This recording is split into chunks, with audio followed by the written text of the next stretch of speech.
Super Rugby round 5. The Dream Team. Sorry guys, it's a day later than normal. Getting the Six Nations content out at the same time was a bit tricky with the internet over the weekend, but I've got all these numbers. Had a look at the reviews of the games once again, and I've picked 15 guys. As normal, do let me know your thoughts once I'm done, so you guys can give me your picks as well.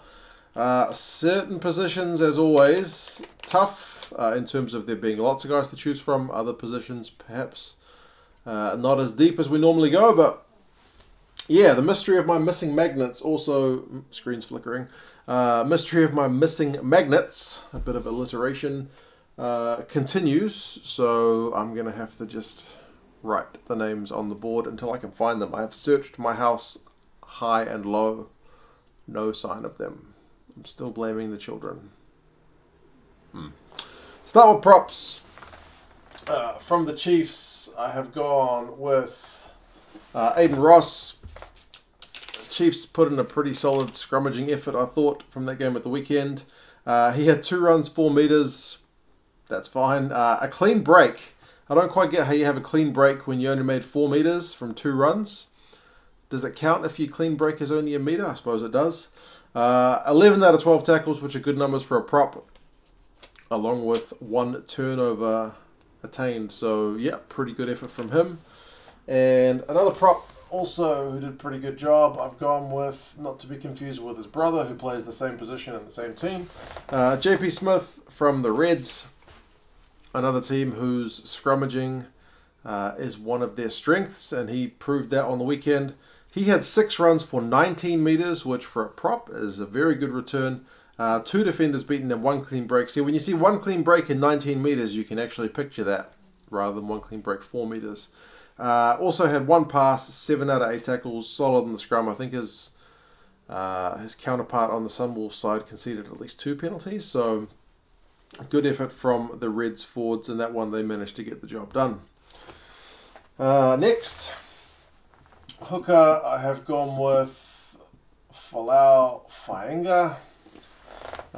This guy had a couple of tries, although he didn't have to get many meters to get it at the back of that Brumbies maul.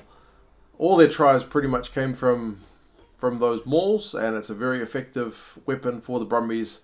If other teams don't figure out how to stifle that kind of thing, they're going to concede points.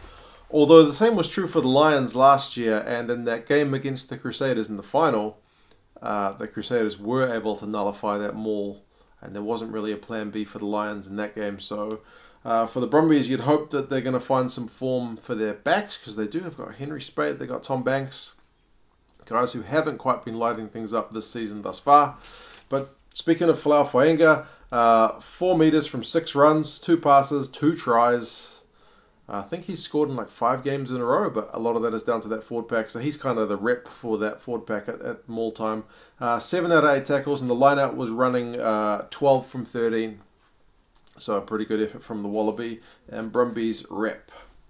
Into the second row, I've gone with Guido Petty from the Jaguares, and it's his first kind of big game, I thought, because he was immense last year. He was really, really great in the line-out, getting line-out steals, very busy around the park. Hasn't seemed to be quite at that level this season, but this was one of his first proper big shifts, even if it was in a losing effort. 11 runs for 46 meters is proper numbers for that guy. A defender beaten, 2 clean breaks, 9 passes, including 3 offloads, so he is very much a lock with the skills with the ball as well, and had 8 out of 10 tackles.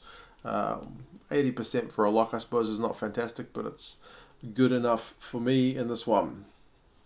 I shouldn't have picked this next guy because his name is very long for me to write on the board while on camera, but I have gone with J.D. Schickerling. I should have put Schickers or something. There's an ant on my board. Don't need an S. I was thinking of Schickers as I was writing that. J.D. Schickerling from the Stormers. Doesn't have quite the same big name as his locking partner, but still very good effort. 6 runs, 16 meters. Okay, that's not like the 46 meters of Petty, but still he had a defender beaten a pass in that effort, made 13 out of 13 tackles, so he's missed 100%. And also had a line-out steal as well. which is what you like to see from your locks from time to time. So, yeah, definitely a key part in that Stormers' big win. Loose forwards. From the beaten Rebels, I've gone with Luke Jones. Believe it or not, Luke Jones was the first name I put on my team sheet for this week because his numbers are just immense. I think he did give away a couple penalties, but when you read the rest of it, it's kind of worth it because he had 6 runs for 53 meters. So when you think about the number of meters per run, that's a very good effort.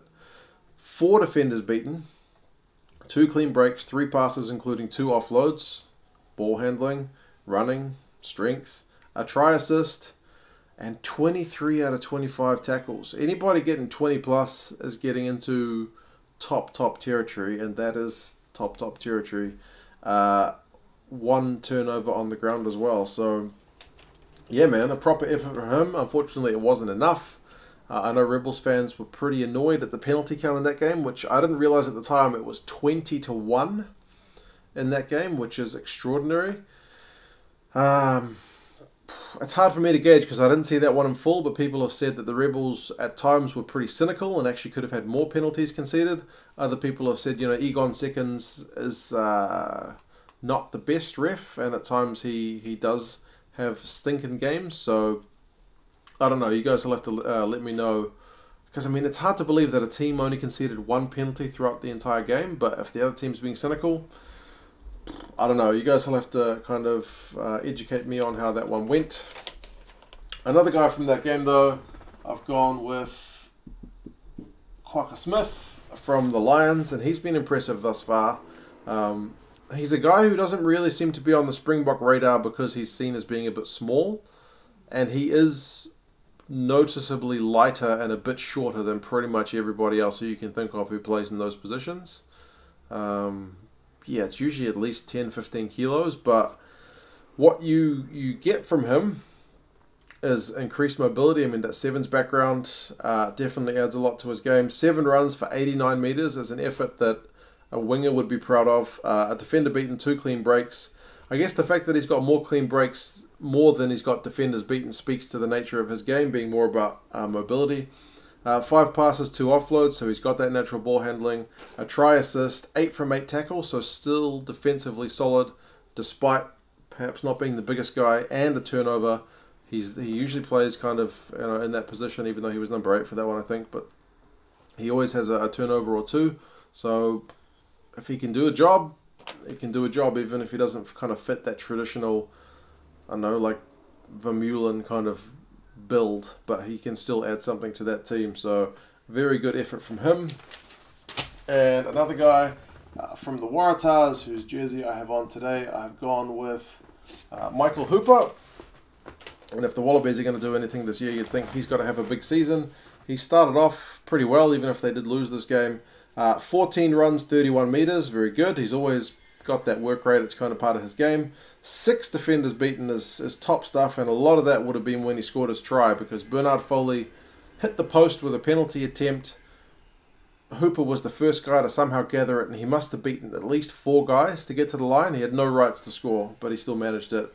6 passes, 2 offloads, and 15 out of 15 tackles. Interestingly, for him this week, not credited with any turnovers, which is kind of something we associate with his game. Into the backs, Scrum Half, I have gone with Herschel Yankees. And I mentioned this in the review of the Stormers game on the Friday games. I swear they were calling him like Yankees during the game, but then by the end of the game they were calling him Yankees, so I was confused with the pronunciation. I try to get pronunciation right as much as I can. But yeah, some of you guys have told me in Cape Town there is a slightly different accent, so yeah, I was certainly getting confused as a Kiwi, not all that au fait with that kind of stuff. But Herschel Yankees definitely having a good start to the season. 3 runs for 8 meters is not all that flash. I mean, he wasn't doing a big running game apparently. The balance of passing, kicking, 60 passes, 3 runs. I mean, you could say you want him to run the ball more, but from those 3 runs and 8 meters, he still managed to try. So the guy, I guess he knows when to run and when not to run. Maybe we want him to run more, but if the team's winning, not necessarily. He had 5 kicks in there as well, so distribution seems to be his game for the most part. 7 out of 8 tackles is defensively very solid for a number 9. A turnover, clean break, 2 defenders beaten. Did I mention that already? Very good all-round performance from him. I still miss Dewalt Duvanaka, but Herschel Yankee seems to be stepping up. I know a lot of guys don't like Duvanaka. Next, fly half. I have gone first time this season with Bodie. Now, I should confess, as I said in the review, I was knackered that day looking after kids on a Friday, and I did fall asleep for the last 20 minutes, so he may have not performed to that level. I'm not sure because I didn't see the end of the game and there was no scoring in the final kind of 20 minutes, but from what I saw and his numbers, he looked alright. 13 runs, 81 meters. You kind of expect Bowden to rack up the run meters. 25 passes and an offload. See, it's an interesting balance, like 25 passes, 13 runs. He's keeping defenders on his toes by the fact that he could possibly and often does run. An offload, 13 kicks in play, 3 defenders beaten, 5 out of 6 tackles, and also a turnover. So, yeah, when he plays well, usually the Hurricanes play well, although it wasn't enough to get the win in that one. It was just enough for a draw. Midfield, I have gone with Daniel Duplessis from the Stormers. Now, he's kind of a new name for me. I mean, last season, who was the Stormers' midfield pairing? It was usually De Allende, and they had a few guys play 13, but I'm trying to think of that guy's name with the funny eyebrow. Anyway, Daniel Duplessis seems to be doing all right this season. 6 runs, 20 meters, solid, clean break, 4 passes, an offload, a try, 7 out of 7 tackles, and a turnover. Nothing there is like absolutely like 100 run meters or 20 tackles, but he's got a bit of everything. Except defenders beaten. But still, he's still got a bit of everything in his game. Enough running, enough meters, enough passing, enough scoring, tackling, work on the ground. Solid all-round effort from him. Stormers have been surprisingly good since their kind of opening round woes, so let's hope they can continue that. Next, from the Reds, I have gone with Samu Karevi. He's been putting in some big shifts. He's been unlucky not to make my board. I don't think he's made it thus far. 14 runs, 43 meters, 9 defenders beaten. So he's a guy who never lacks 4 defenders beaten because it's just the nature of his game. He is a very hard guy to stop. 8 passes and an offload, also resulting in a try assist.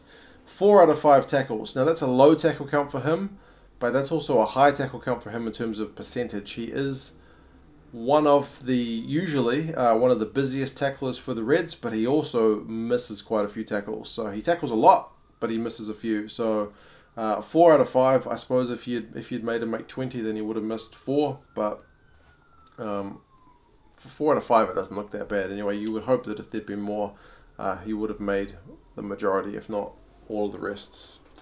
Outside backs, I've gone with Wes Husson from the Hurricanes. Now, this guy did rack up some run meters. So only 10 runs, but 141 run meters. That's a proper effort. 13 defenders beaten is perhaps the highest I've ever seen in a single game. Have we seen more? Have we ever seen 20? Anything above 10 is outstanding. So, I mean, Karevi only had 9 against the Sunwolves. Husson had 13 against the Chiefs.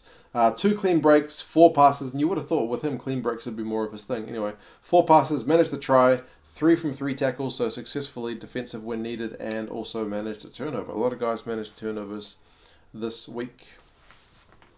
Also, from the Waratahs, I have gone with Israel Folau. It's a bit weird having more Waratahs here than Brumbies, given that the Brumbies got the win, but sometimes that's just the way things go in terms of individuals perhaps getting more credit than the team, whereas the Brumbies, that was very much a team effort, especially with those forwards. 12 runs, 43 meters, kind of low for him, but still solid. 2 defenders beaten, 17 passes. That shows you how kind of intricate he is to the Waratahs play. 2 defenders beaten, Did I mention that already? I think I did. 5 offloads from those 17 passes, and that resulted in a try assist. One of those offloads was an absolute thing of beauty. So he is there drawing defenders and then making space for other guys. 2 from 2 tackles. Pretty nice. And lastly, I've gone with another fullback. This time from the Lions, I've gone with Tyrone Green. He's a relatively fresh face for me as well over here in New Zealand, but impressive. 13 runs, 85 metres. Very good return. 9 defenders beaten, so again, same level as Samu Karevi.